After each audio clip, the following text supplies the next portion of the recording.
Vamos tentar agora chegar numa ideia de uma fórmula que represente o que a gente trabalha como juros compostos, que são juros sobre juros ou juros acumulados.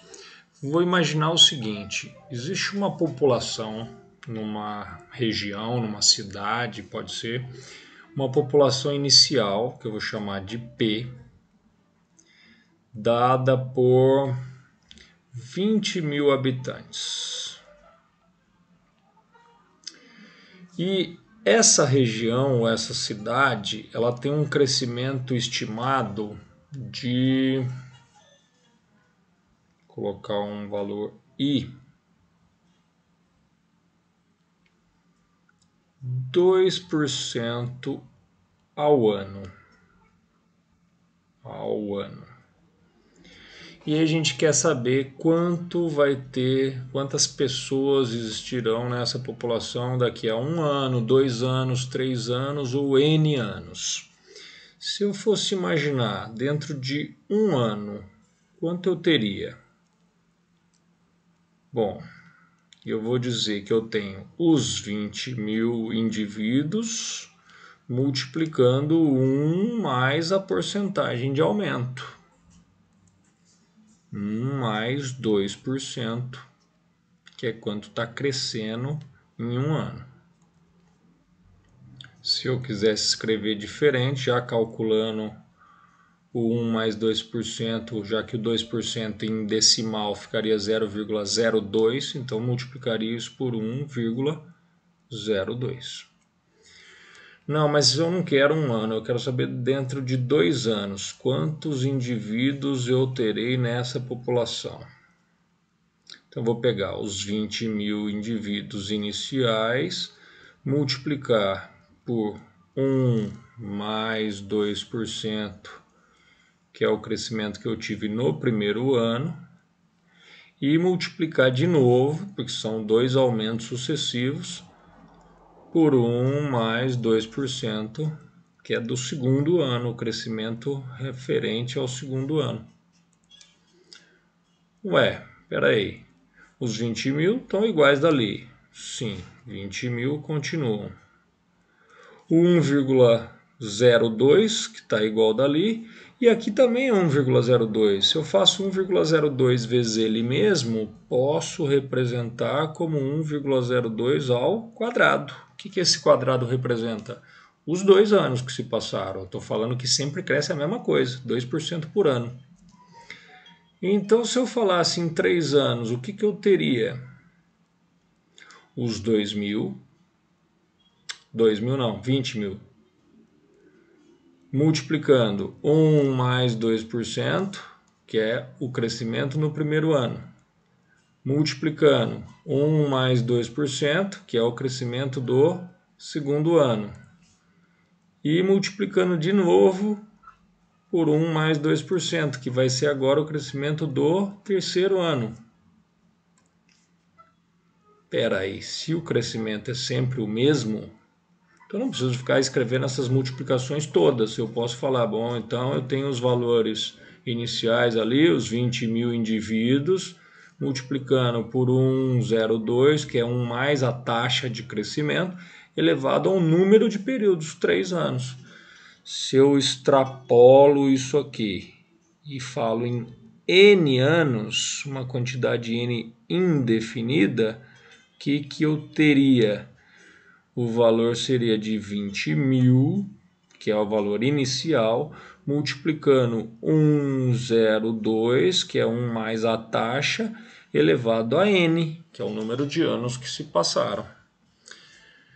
Se eu não falasse num valor de aumento, se eu falasse num valor de diminuição, como assim? Vou colocar aqui embaixo um capital C inicial de 40 mil reais.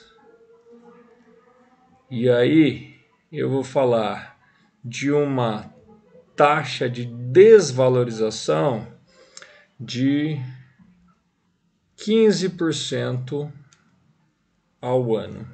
E o meu exemplo está sendo de um carro. Imagina que hoje o carro custa R$ 40.000 e que a cada ano ele vai desvalorizar 15%.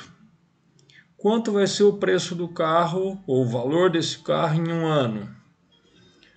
Um ano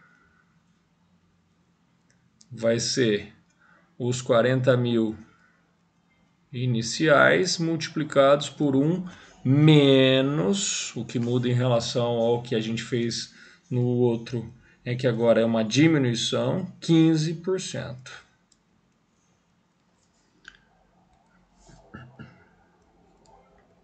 Só passou um ano, então vou fazer 40.000 vezes 15% em decimal é 0,15. 1 menos 0,15, 0,85. Bacana? Se passarem 2 anos, o que vai acontecer? Os 40.000 do carro sofrerão um valor de desvalorização de 15% no primeiro ano e depois esse valor vai sofrer uma nova redução, outra desvalorização de 15% pelo segundo ano. E, portanto, eu teria os meus 40.000 multiplicados pelo valor 0,85 ao quadrado. Então, de maneira análoga ao que a gente fez aqui, se eu pensasse em N anos, quanto estaria valendo o meu carro que hoje está com 40.000? Ele valeria os 40.000 iniciais multiplicados pelo 0,85, que eu estou imaginando que vai desvalorizar sempre 15% a cada ano, elevado ao número N de períodos. E daí, a partir dessas duas análises, que seja de aumento ou de diminuição percentual, a gente chega numa formulinha que é bastante utilizada e para a gente vai ser muito útil, que é o montante. Esse M de montante pode ser o montante que você acumulou depois de um certo tempo que você investiu uma grana, ou que é a população que cresceu, não importa. O M é o montante final, o monte acumulado no final de um certo período, que também pode ser o monte acumulado depois de uma desvalorização, não tem problema nenhum. Então esse M é o montante, o valor final.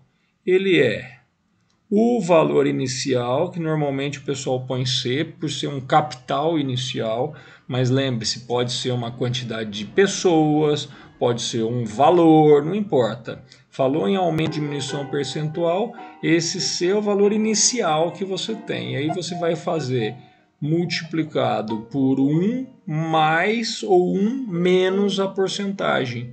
Vai depender se você está com aumento percentual, valorizando alguma coisa, ganhando alguma coisa, aumentando algo, ou uma desvalorização percentual, uma diminuição percentual de uma taxa I, normalmente o pessoal usa aqui taxa, elevado ao T, período de tempo que aquela taxa vai atuar. Vamos falar, a taxa é ao mês, o T é a quantidade de meses. A taxa é ao bimestre, o T tem que ser a quantidade de bimestres. A taxa é ao ano, o T tem que ser a quantidade de anos. Sempre esse número do tempo tem que estar diretamente relacionado ao valor que está da taxa. A taxa é ao mês, então é a quantidade de meses. A taxa é ao ano, a quantidade de anos, sempre relacionados.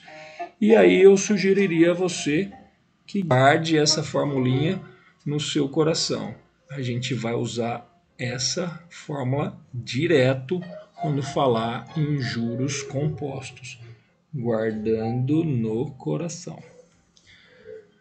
Beleza, vou ter aplicação disso direto. De novo, montante, valor final acumulado, C, capital, valor inicial, número inicial de pessoas, não importa. Então esse é o final, esse é o inicial. 1 é sempre o valor fixo para manter aquilo que eu já tenho. Somo ou subtraio dependendo se é aumento ou diminuição percentual. Essa é a taxa percentual de aumento ou de diminuição e esse é o número de períodos de tempo que você vai ter. Até mais!